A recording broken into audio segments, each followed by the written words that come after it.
Hi guys, na ako diri eyebrow. Hello mga kamaz! I just wanted to share with you, Charis, nag-in-English.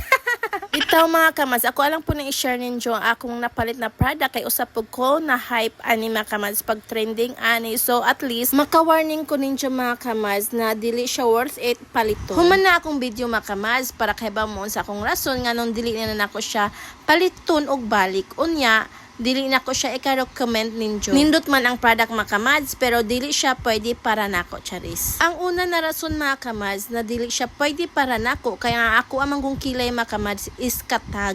Dili siya daghag buhok, dili sa daplin manggod, nakita mo na, ang bagag buhok nako is nara sa tubangan. Unya, diri na sa pinakatumoy is wala na siya buhok. Unya mga kamads, kini na eyebrow is makapabaga ni siya sa imuhang kilay ug kanang naarap po kay buhok kay anhara man mamilit ang ijahang liquid mga kamads sa imuhang buhok.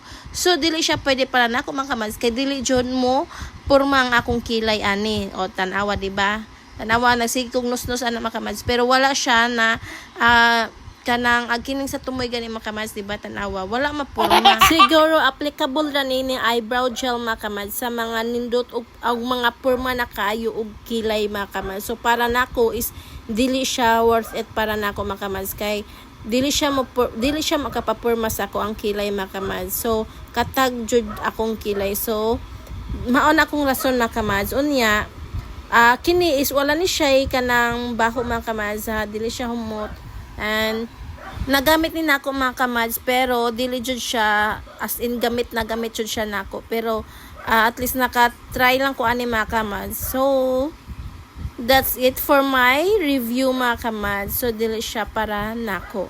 And sa mga gusto mo try ay ani mga kamads, i-try lang ninyo good kay para bas hindi ay para enjoyhan ni Charis. Ibutan ni nako sa comment section mga kamads or nasa yellow bag mga kamads para makaibaw mo og unsa ni na product ang ako ang ginaingon ninyo Charis. So tan-awa lang ninyo diha mga kamads. So gusto mo ma-try, pwede ra kaadyo mga kamads try mo. At least ma-experience ninyo. And that's it for today's video mga kamads. Thank you for watching.